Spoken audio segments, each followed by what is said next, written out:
نحمد ونصلی علی رسول الکریم۔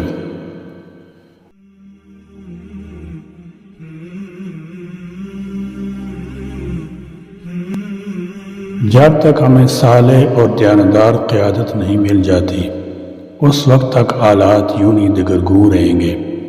تاریخ شاہد ہے کہ جب کسی ناکام ترین ریاست کو بھی کوئی صالح قیادت، کامیاب کپتان، وزنری رہنما اور اچھا حکمران مل گیا تو اس نے ریاست کی ناکامی کو کامیابی میں بدل دیا۔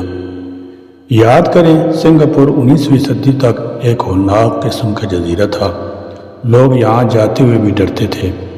پھر 1965 میں سنگاپور کے لیے کوان کی شکل میں ایک ایسا رہنما مل گیا جس نے 30 سالوں میں ایک بنجر جزیرے کو دنیا کی بہترین ریاست بنا دیا، اور آج سنگاپور کو آئیڈیل سمجھا جاتا ہے۔ لوگ دور دور سے آ کر ان سے رہنمائی لینے پر مجبور ہیں۔ اس کی معیشت دنیا کی 10 بڑی معیشتوں میں شمار ہوتی ہے۔ انہوں نے کس طرح سنگاپور کو تخت الثری سے اوج ثریت تک پہنچا دیا۔ مہاتیر محمد نے 3 دہائیوں میں ملیشیا کو کہاں پہنچا دیا۔ جب وہ ملیشیا کے وزیر اعظم بنے تو اس وقت ملیشیا کا شمار تیسری دنیا کے پسماندہ ترین ممالک میں ہوتا تھا، لیکن ان کی انتھک جدوجہد کی بدولت صرف 2 دہائیوں کے بعد ملیشیا کا شمار پہلی دنیا میں ہونے لگا۔ وہ ایک ایسا ملک بن گیا جو معیشت، سرمایہ کاری اور صنعت و حرفت میں یورپ اور امریکہ کا مقابلہ کرنے لگا۔ ملیشیا جیسے پسماندہ ملک کو اگر مہاتیر محمد جیسے دور اندیش حکمران نہ ملتا تو وہ کبھی ترقی یافتہ ممالک کی فہرست میں شامل نہیں ہو سکتا تھا۔ دبئی، جہاں 40-45 سال پہلے اونٹ ریس ہوا کرتی تھی، دبئی کا نام سن کر لوگوں کے ذہنوں میں 1 لاکھ تک صحرا کا تصور اگتا تھا۔ پھر اس کی خوابیدہ قسمت نے انگڑائی لی اور اس کو زید بن سلطان النہیان جیسا العظم رہبر مل گیا۔ انہوں نے دن رات محنت کی، کئی سالوں تک ہفتہ وار چھٹی بھی نہیں کی، ہر شعبے میں ایماندار لوگوں کو بھرتی کیا، انصاف اور قانون کی بالادستی کو یقینی بنایا۔ انہوں نے ایک دفعہ بھیس بدل کر اپنی گاڑی ممنوعہ ایریا میں پارک کر دی۔ ٹریفک اہلکار آئے، گاڑی اٹھا کر تھانے لے گئے اور چالان کر دیا۔ زید بن سلطان نے بلا بھیجا، تمہیں معلوم ہے یہ گاڑی کس کی ہے؟ جواب آیا کہ ملک کے بادشاہ زید بن سلطان کی ہے۔ سلطان نے کہا تو پھر یہ جرات تم نے کیسے کی؟ ٹریفک سارجنٹ نے جواب دیا، قانون کی نظر میں سب برابر ہیں، آپ نے قانون کی خلاف ورزی کی ہے۔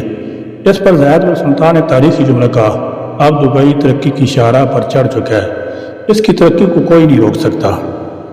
اور آج کا دبئی 40 سال پہلے والے دبئی کا عکس ہے۔ 3 دہائیاں پہلے جہاں اونٹوں، گھوڑوں اور گدھوں کی ریس ہوا کرتی تھی،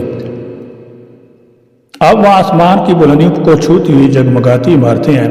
اگر دبئی کو زید بن سلطان النہیان جیسا قابل فخر حکمران نہ ملتا تو آج بھی وہاں ریت کے ٹیلے ہی ہوتے، شراب کا بھی حقیقت کا روپ نہ دھارتا۔ یہی حال روانڈا کا ہے۔ جب بھی بدامنی، معرومی، کرپشن وغیرہ کا ذکر آتا ہے تو اکثر لوگ روانڈا کی مثال دیتے ہیں۔ پسماندگی، ناانصاف کی تذکرہ ہوتا تھا تو بھی روانڈا کی مثال دیتے تھے۔ ظلم کی بات ہوتی روانڈا کی مدد کشی شروع کر دیتے تھے، لیکن یہ روانڈا سن 2000 سے پہلے کا روانڈا تھا۔ اس کے بعد کا روانڈا بدل چکا ہے۔ آپ روانڈا کی اس تاریخ کو سامنے رکھیں اور اس کے بعد پاکستان کے حالات پر نظر دوڑائیں تو کئی مماثلیں دکھائی دیں گی۔ ہمیں بھی روانڈا کی طرح اقدامات کرنے ہوں گے، بلکہ اس سے 4 قدم آگے بڑھ کر کام کرنا ہوگا۔ روانڈا طرز کا ایک جنگی جرائم کارٹل ٹریبیونل قائم کریں، مجرموں کو کیفر کردار تک پہنچائیں۔ جب تک ملک افراتفری کا شکار رہے گا اس وقت تک یہاں خوشحالی کی کونپلیں نہیں پھوٹ سکیں گی۔ ہمارے پڑوسی ملک چین کو اگر موزے تنگ جیسا انقلابی شخص اور چو این لائی جیسا زیرک رہنما نہ ملتا تو چین کبھی ترقی نہ کرتا، اور آج بھی چینی قوم چینی سے زیادہ حیثیت نہ رکھتی۔ آج چین کی صنعت کاری نے امریکہ اور یورپ کی منڈیوں پر قبضہ کر رکھا ہے، اور شاید عنقریب وہ سپر پاور بھی بن جائے۔ چینی قوم کی ایک کہاوت ہے، آلو نہ مانگو، آلو کا بیج مانگو۔ ہمارے حکمران چین کے دوروں پر دورے تو کرتے ہیں لیکن ان سے کچھ حاصل کرنے کی کوشش نہیں کرتے۔ دنیا کے کئی ممالک ایسے ہیں جہاں پر سیاسی طوفان کا ریلا آیا یا کالی آندھی چلے، آمریت راج کر رہی ہو یا جمہوریت کشمے دکھا رہی ہو، کبھی ملک کی ترقی نہیں رکتی۔ ملک کے عوام کی بھلائی اور فلاح کے لیے شروع کیے گئے منصوبے یوں ہی رواں دوا رہتے ہیں۔